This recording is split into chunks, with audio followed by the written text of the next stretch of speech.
तो जब मैं बीटेक करने वहाँ गया था और कॉलेज हॉस्टल में रहता था, तो क्या हुआ कि मेरा दोस्त एक संडे था और छुट्टी थी, तो मेरा दोस्त था तो वो तैयार हो रहा था, तो मुझे लगा शायद घूमने जा रहा होगा, छुट्टी है संडे है, तो मैं उसको बोला चलो यार मॉल और घूम के आते हैं, इलाहाबाद के थोड़े आए नए नए। तो वो कह रहा नहीं भाई यार संडे है और मैं जा रहा हूँ चर्च। मैंने चर्च क्या होता है, क्योंकि मैं तो कभी गया नहीं। सुबह शाम वही काम करना, पूरा ये मंगल को ये करना वो सारे काम किए, क्योंकि हम बचपन से देखते आ रहे हैं ना, है ना, जो कुछ देख रहे हैं वही कर रहे हैं। मम्मी कर रही थी, वो कर रहे थे, वो भी सिखाई हुई है, ये करना है, ये ऐसे करना है, हम वो भी करने लगे। भाई हमने कभी सवाल नहीं पूछा क्यों कर रहे हैं, है ना। तो लेकिन जब वो बोला कि मैं चर्च जा रहा हूँ और ऐसे ऐसे, तो मैं बोला चले मैं भी चलता हूँ। बाकी जगह में गया हूँ, बहुत सारे सत्संगों में गया हूँ, ओम शांति में गया हूँ, कहाँ का नहीं भटका, सब जगह गया हूँ, है ना। क्योंकि मैं उससे पहले का बताता हूँ, जब मैं घर पे था इंटर 9th से मैं आरएसएस में ज्वाइन किया था। आरएसएस में रहा, बजरंग दल में रहा, बजरंग दल में गौ रक्षा पद मेरे पास डिस्ट्रिक्ट में था, और मैं उस डिस्ट्रिक्ट का गौ रक्षा पद का मैं वो था, इंचार्ज था। बहुत सारी जगह गया, लेकिन एक खोज में था कि इसने क्यों बनाया है मुझे परमेश्वर, है ना। तो हम लोग जब आते हैं कि हर एक चीज का पर्पज होता है। अगर आप किसी मनुष्य से पूछेंगे क्यों भैया पता है आपको क्यों बनाया परमेश्वर, वो शायद हिंदू होगा तो बोलेगा नहीं भाई पता नहीं, बस ऐसे ही आए हैं, अपना जीवन बिताएंगे, अपने बच्चे पालेंगे, बढ़िया घर दिलाएंगे, उनके लिए करेंगे, बस इतना ही, इतनी ड्यूटी काफी है ना। लेकिन मेरे अंदर एक खोज थी कि मैं क्यों इस दुनिया में आया हूँ, क्या पर्पज है बनाने वाले का।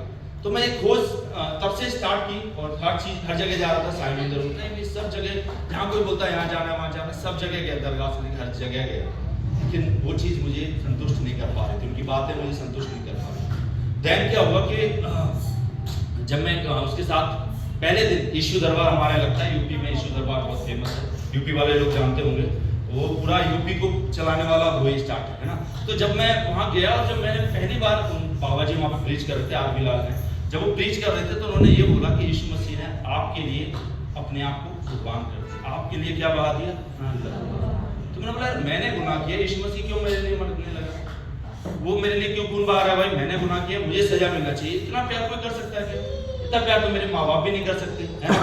तो वो क्यों मुझे इतना क्यों कर रहा है, भाई मैं तो गुनहगार हूँ, तो पापी मनुष्य हूँ, वो मुझसे इतना प्यार क्यों कर रहा है। तो फिर मुझे लगा यार कुछ तो अलग बात है, ढूंढना पड़ेगा। तो फिर मैं क्या करने लगा, कंटिन्यू जाने लगा। वहाँ 3 दिन मीटिंग होती थी, फ्राइडे, सैटरडे और संडे, तो मैं तीनों दिन जाने लगा, ये ढूंढने के लिए क्या बात है भाई, सच में यीशु मसीह है या ये लोग धर्म परिवर्तन कर रहे हैं। तो बाबा जी बहुत सारी लाइन लगती थी, लोग चंगे होते थे, बड़ी बड़ी गवाहियाँ होती थी, कैंसर के लोग ठीक होते थे, है ना, बहुत सारे दुष्ट आत्मा से निकालते थे। मुझे सब फर्जी है, क्योंकि भाई वही सुना था ना, आरएसएस में था तो वही सुनता था। मुझे ये सब फर्जी काम है, ऐसे ही ये सब खरीदे हुए हैं, आ जाते हैं ऐसे करते हैं और हो जाता है ना। तो फिर मैं उसको और खोजने के लिए फिर और जाने लगा, भाई इसकी सच्चाई मुझे पता कर रही है कि भाई क्या है ये, ऐसी नौटंकी हो रही है, सच में कुछ है। तो मैं कंटिन्यू जाने लगा, और जब मैं वचन को सुनने लगा तो किसी पास्टर ने मुझे कभी कोई नहीं मिला कि भाई ऐसे करना है, ऐसे बाइबल पढ़ना। मन में आया तो फिर बाइबल मैंने ली, तो मुझे समझ में नहीं आता कहाँ से पढ़ना है, तो मुझे भजन संहिता बहुत अच्छा लगता था। तो उसमें लिखा है धन्यवाद के लिए प्रार्थना, बीमारी के लिए प्रार्थना, है ना, ऐसे करके लिखा है ना। तो मैं वही हेडिंग पढ़ता था, जो मैं बीमार होता था वो पढ़ लेता था, कुछ अच्छा लगता था तो धन्यवाद वाला बस इतना ही जानता था और कुछ नहीं जान पाया। तो लेकिन धीरे धीरे करके मुझे संगति मिलने लगी, लोग मतलब मेरे साथ मिले, और मैं परमेश्वर की ओर बढ़ने लगा, बाइबल के ज्ञान में बढ़ता गया, परमेश्वर के सामर्थ्य में। फिर भाई लोग मिले हॉस्टल में, एक फेलोशिप चलती थी हॉस्टल में, फिर मैं वहाँ जाना शुरू किया, और वहाँ से फिर मेरी जर्नी परमेश्वर उठाता चला गया, हालेलुया। और वहाँ से फिर मैं प्रभु के लिए काम के लिए इस्तेमाल होने लगा, और जगह जगह गाँव में जाके सेवकाई करने लगा, इलाहाबाद के आसपास में। और ऐसे करके मेरी जर्नी वहाँ से स्टार्ट हुई, बीटेक कंप्लीट हुआ, फिर घर वाले बोले कि ठीक है भाई बीटेक हो गया, जाके जॉब करो जी की गवाही। मैं यहाँ से चला जाऊँ, संगति दूर हो जाएगी, मैं अकेला हूँ, हो सकता है नहीं जॉब पे, तो फिर मैं ऐसा ना हो डाउन कैसे परमेश्वर से स्वीकार की कैसे अंधकार से ज्योति में ज्यादा पढ़ाई करनी तो मैं संगति में रहने पाऊँ और सीख जाऊँ, 2 साल और सीख जाऊंगा तो मैं परमेश्वर के लिए खड़ा होने पाऊंगा। ऐसे करके मैंने 2 साल फिर वहाँ एमटेक की। देन उसके बाद मैं अलग अलग जगह रहा, चंडीगढ़ मेरा, ग्वालियर मेरा, बहुत सारी जगह जॉब की। अब मैं अपनी बात करता हूँ, फिर मैं लास्ट 3-4 साल से दिल्ली में रह रही, दिल्ली में भी मैं अच्छी जॉब करता था, फिर सेवा कर रहा था, मतलब चर्च में मैं पास्टर के साथ सेवा करता था।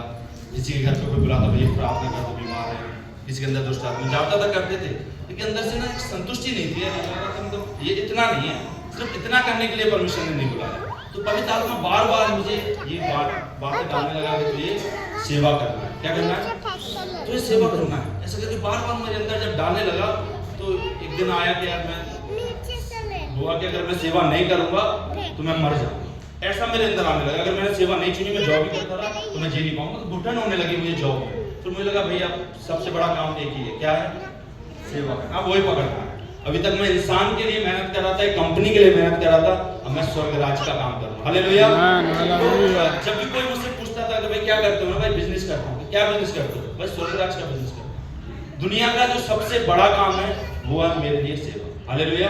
उससे बढ़कर कोई बड़ी जॉब नहीं, चाहे आपको 10 लाख सैलरी मिलती हो, 50 लाख मिले, लेकिन एक आत्मा बचाने से बढ़कर कुछ नहीं। हालेलुया। तो फिर मैंने उस चीज को चुना और प्रार्थना की, और मैंने अपनी वाइफ को बताया कि भाई अब तो बुला रहा है मुझे और सेवा करना है। एक ही जीवन दिया है, हजारों जीवन नहीं कि अगले जीवन में कर लेंगे या बुढ़ापे आने पे कर लेंगे। जो दिया है जवानी में, सबसे ज्यादा परमेश्वर का खुश होता है जब जवानी में अपनी आपकी जवानी परमेश्वर को दे देते हैं। हालेलुया। बुढ़ापा में तो सब कहते हैं चलो खाली बैठे तो चलो नाम ले लें खुदा का, है ना? नाम जपे। जवानी आपने किसको दे दी? परमेश्वर के हाथ में। मैं अब जवान, अब मैं ये जवानी मैं आपके लिए बो देता हूँ, है ना? तो वो प्रतिफल सच में मैं आपको बताऊं बहुत बड़ा है। हालेलुया। तो कल की बात बता रहा हूँ, जब हम लोग प्रार्थना कर रहे थे और तब से मैं सेवा कर रहा हूँ, ठीक है, जॉब छोड़ के, और परमेश्वर के अनुग्रह से परमेश्वर चला रहा है और सेवा में ले जा रहा है अलग अलग जगह में, और सेवा कर रहा हूँ। अभी इंडिपेंडेंट हूँ, क्योंकि मतलब कभी ऐसा आया नहीं कि किसके साथ जुड़ जाऊं। जहां परमेश्वर पवित्र आत्मा ले जाता है बस वहीं जाके अपना काम करता है ना? तो कल रात जब मैं प्रार्थना कर रहा था तो एक चीज खुदा ने डाली कि मतलब कुछ लोग हैं जो सेवा करना चाहते हैं, है ना, लेकिन बहुत सारी चीजें उनको रोकती हैं। अगर आप में से हैं तो पहले सुनिए फिर। तो सेवा करना चाहते हैं, बोझ है, क्योंकि वो परमेश्वर का जो बोझ है वो किसने ले लिया? यीशु मसीह ने लिया कि भाई मैं अपने पिता के उस काम को, उस मकसद को पूरा करने के लिए वो कहाँ आया? दुनिया में आया, है ना, कि पिता की इच्छा को क्या करे? पूरा कर सके। मैं बताना चाहूंगा, पिता की एक ही इच्छा है, एक भी आत्मा नाश नहीं। ये चाहता है, ये काम पूरा करने कौन आया? यीशु मसीह आया।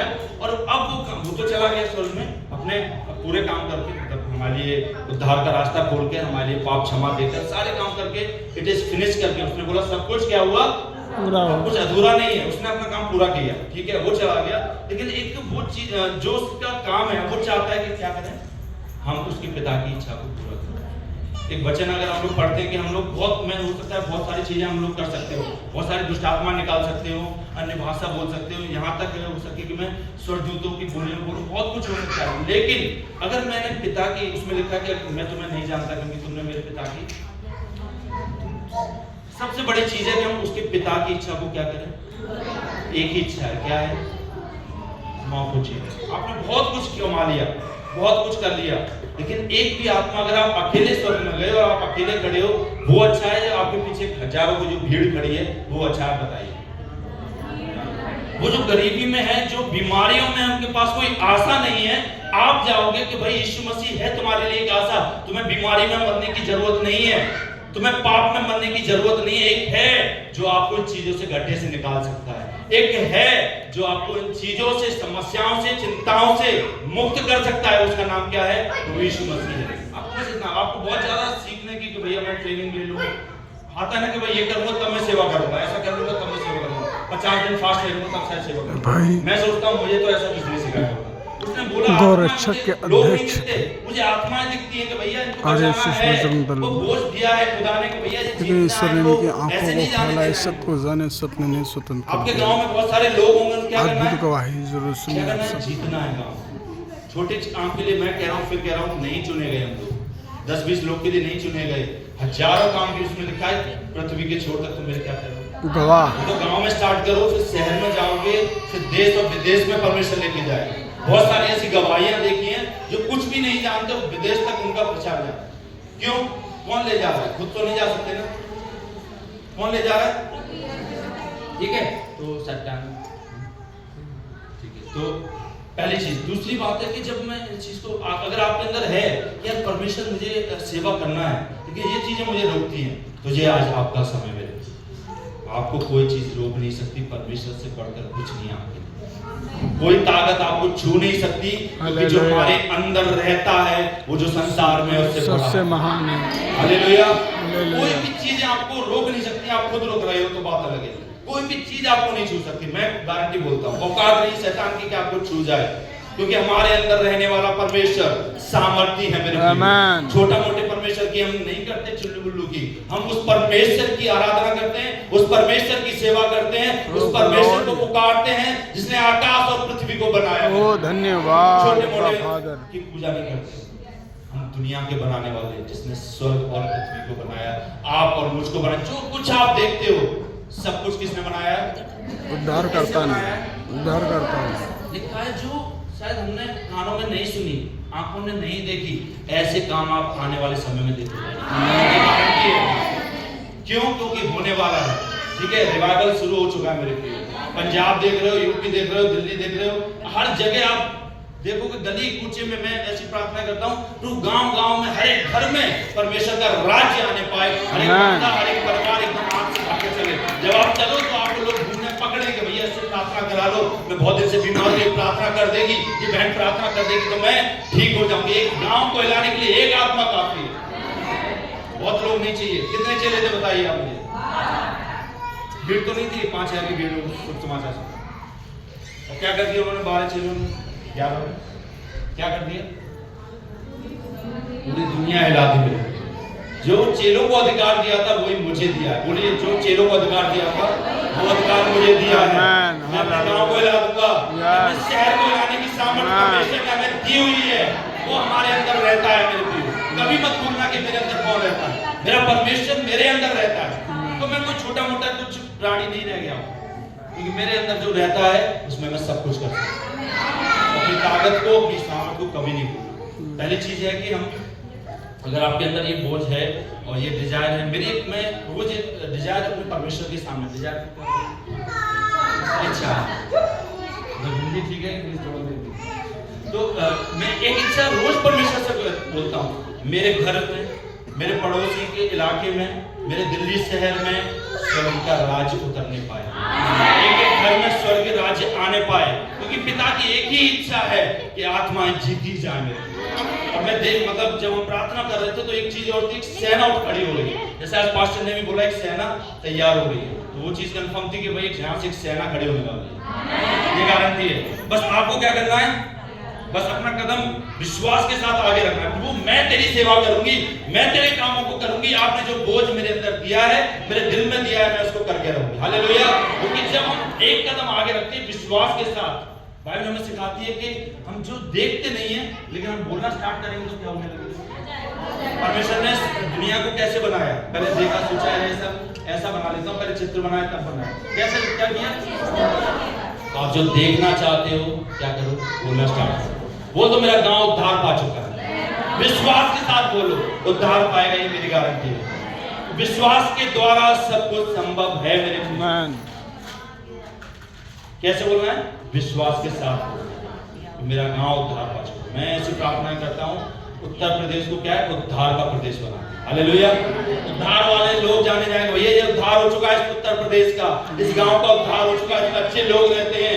ये जब प्रार्थना करते हैं तो सारी चीजें, लोग बड़े बड़े अधिकारी लोग आपके पास आए तो भैया मेरे लिए प्रार्थना कर दे कि मेरी ये जॉब हो जाए, मेरे लिए प्रार्थना कर दे कि मैं जीत जाऊं। बड़े बड़े नेता जो आपके विरोध में है वो आपसे प्रार्थना कराने आएंगे। ऐसा सामर्थ्य खुदा है हमारा, ऐसा बनाने जा रहा है। और एक बात और डाली थी, वो भी मैं बता देता हूँ कि जब आप लोग आपस में बात ही कर रहे हो, जैसे आप लोग मसीह लोग बात कर रहे हो प्रभु की ऐसे बात, तो कोई बहन या कोई बीमार होगा अपने आप ऐसे आ जाएगा, बस बातें सुनेगा आपकी और वो क्या हो जाएगा? इतनी सामर्थ्य बहने वाली है, क्योंकि ये रिवाइवल का समय है। और बार बार मैं इस चीज को हर जगह बोलता हूँ, फिर बोलूंगा, यीशु मसीह ने बोला है, यीशु मसीह नासरी के नाम का तूफान आने वाला है, इतिहास रचने वाला है। अब विश्वास करो, इतिहास होने वाला है। ऐसा मसीह समाज आज तक देखा नहीं होगा। ऐसी ऐसी चीजें शायद आपने कानों से नहीं सुनी होंगी जो आज आप देख रहे हो, उससे बढ़कर खुदा काम करने जा रहा है, क्योंकि परमेश्वर ने हमारी प्रार्थनाओं को सुन लिया। हालेलुया। क्योंकि उसका आना निकट है और वो बेदारी और वो सामर्थ्य को भेज रहा अपने लोगों के द्वारा। तो आप तैयार हो जाइए। हालेलुया। आप तैयार हो जाइए, प्रभु मैं तेरे राज्य में बहुत सारी आत्माएं, अनगिनत लोगों को लेके जाऊंगी, मैं अकेले नहीं जाऊंगा। ऐसा दृढ़ विश्वास रखिए, भैया परमेश्वर में अकेले नहीं आने वाली, स्वर्ग में पूरा गांव लेके आऊंगी मैं। अरे मैं कम थोड़ी नहीं हूँ, परमेश्वर की पुत्री हूँ मैं, हल्की फुल्की नहीं हूँ। बस ऐसे प्रार्थना करना कुछ होगा, विश्वास की प्रार्थना के द्वारा सब कुछ होगा। ये प्रार्थना नहीं करना प्रभु बदल दे, प्रभु तो चाहता है बदले, लेकिन हमारे द्वारा चाहता है बदलना, ठीक है ना। वो हमारे द्वारा आपके गांव को बदलना चाहता है, आपके द्वारा चाहता है कि आपका गांव बदलना चाहता है ना। हम प्रभु बदलने नहीं, बोला है मेरा गांव बदल चुका है, मेरा गांव उद्धार पा चुका है, सारे बंधन खुदा ने तोड़ दिए हैं, शैतान हार चुका है, मैं और मेरा परमेश्वर जो जीवित है वो आज पूरा गांव उद्धार पा चुका है। हालेलुया। शैतान के गढ़ हिलने वाले हैं, परमेश्वर की सेना खड़ी होने जा रही है और शैतान की सेना खत्म होने वाली है। आने वाले समय में देखो शैतान की सेना, शैतान सब सोच में पड़ेगा भाई कहां फंस गए, क्या हो गया है, क्या हो रहा है, अब कुछ नहीं काम नहीं कर रहा है, सारी बुद्धि सब कुछ डाल दे लेकिन नहीं हो पा रहा, क्योंकि वो परमेश्वर आग की तरह हम लोग को इस्तेमाल करने जा रहा है। और जब आग आती है शैतान के सारे काम, अब बताओ जब आग जल रही हो, दीपक जला तो उसमें कोई आएगा रात में भैया कोई कीड़ा आ जाए, मुझे पता है भाई आग इधर जाऊंगा तो पक्का मर जाऊंगा, इससे बढ़िया है दूसरे गांव में निकल जाऊंगा, है ना। तो वो आग हमें बनना है, ठीक है। तो इसलिए विश्वास के साथ जो लोग चाहते हैं कि हाँ परमेश्वर मैं तेरी सेवा करूंगी, वो लोग घुटने पे आ जाए ब्रदर, ठीक है। कि परमेश्वर तू उस सेवा को जब मेरे जो बोझ को दिया है परमेश्वर, अब मैं रुकने वाली नहीं, हम अपने गांव के लिए, अपने शहर के लिए, अपने परिवार के लिए एक उद्धार का जरिया बनने वाली हूं। मैं अपने गांव को पूरा जीतूंगी प्रभु, क्योंकि तू मेरे साथ है। मैं अपनी ताकत से, अपने मन से नहीं, पवित्र आत्मा की सामर्थ्य के द्वारा बड़े बड़े काम को करूंगी। ऐसे जो लोग चाहते हैं वो लोग प्राप्त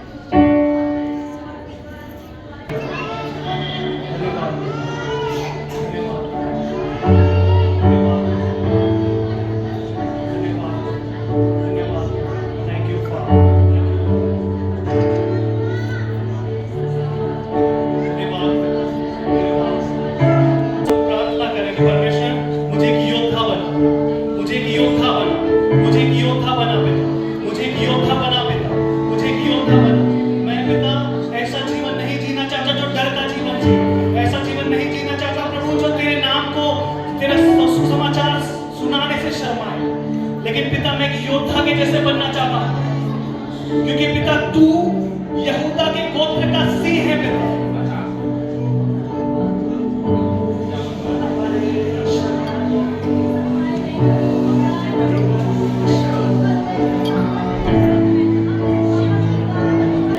अपने हाथ को ऊंचा उठा उसकी आराधना करें, आराधना करें, आराधना करें, आराधना करें।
God bless you. बेटे बेटे को प्रभु आपको आशीष करें, आपको इस दुनिया का शुक्र के दरवाजे को खोले। मैं जब से गॉड ब्लेस यू।